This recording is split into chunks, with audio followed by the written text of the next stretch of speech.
Happy Kids TV.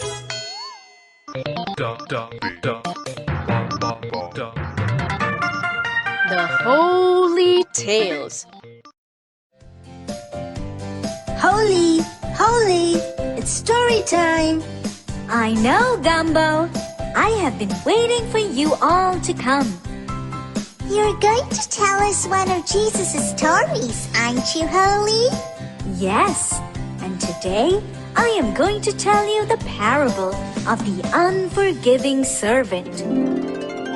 One day, Peter, one of Jesus' disciples, came to Jesus and asked him, Lord, how many times should I forgive someone when they do or say something wrong to me?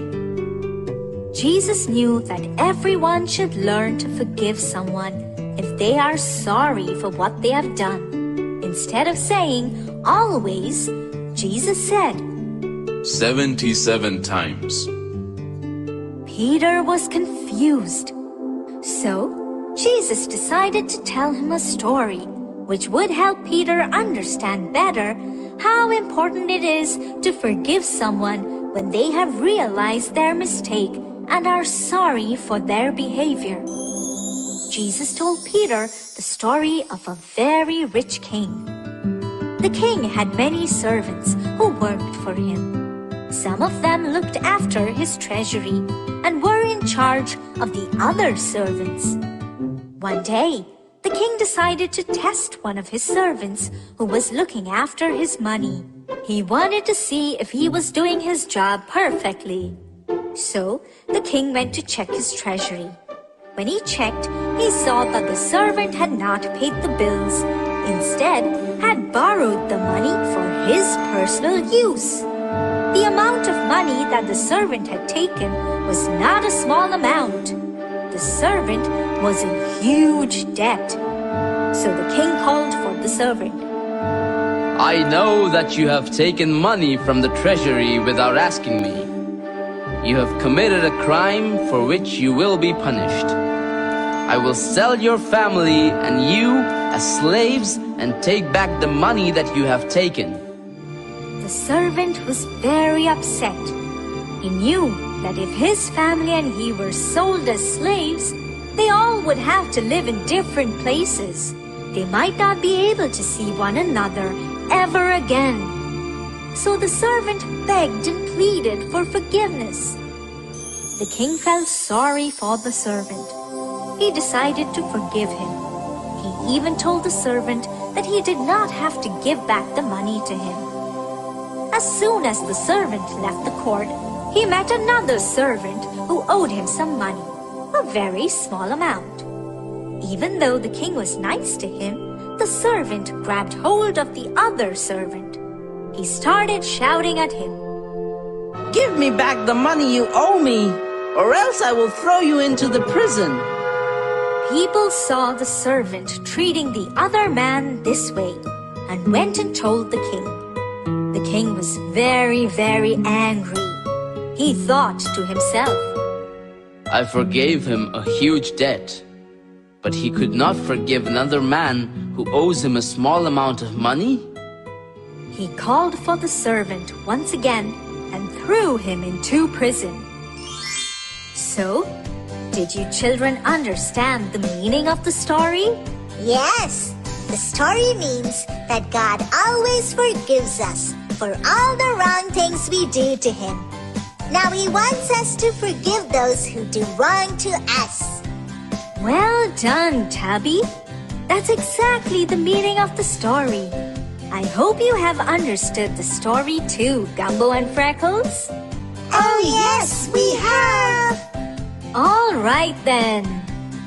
Hope you enjoyed and understood the story too. We'll be back soon. Bye-bye. We hope you enjoyed the narrated video, and I would like to share a few things about Matthew 18. Jesus used a child to help his self-centered disciples get the point. We are not to be childish like the disciples, arguing over petty issues, but childlike, with humble and sincere hearts. The disciples had become so preoccupied with the organization of Jesus' earthly kingdom that they had lost sight of its divine purpose. Instead of seeking a place of service, they sought positions of advantage. It is easy to lose our eternal perspective and compete for promotions of status in the church.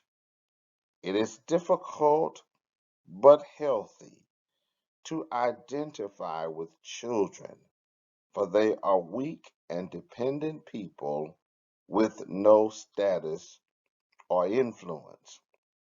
Jesus warned the disciples about two ways to cause others to sin: tempting them and neglecting or demeaning them.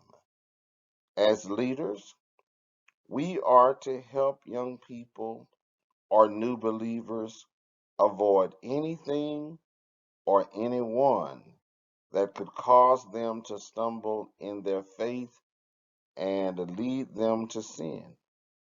We must never take lightly the spiritual education and protection of those young in age or young in faith. We must remove stumbling blocks that cause us to sin. This does not mean to cut off a part of the body. For the church, it means that any person, program, or teaching that threatens the spiritual growth of the body must be removed. For the individual, any relationship, practice, or activity that leads to sin should be stopped. Jesus says it would be better to go to heaven with one hand than to hell with both. Sin, of course, affects more than our hands. It affects our mind and heart. Just as shepherds are concerned enough about one sheep to go search the hills for it, so God is concerned about every human being he has created. If you come in contact with children in your neighborhood who need Christ, steer them toward him by your examples, your words, and your act of kindness. When someone wrongs us, we often do the opposite of what Jesus recommends. We turn away in hatred or resentment, seeking revenge, or engage in gossip. By contrast, we should go to that person first, as difficult as that may be.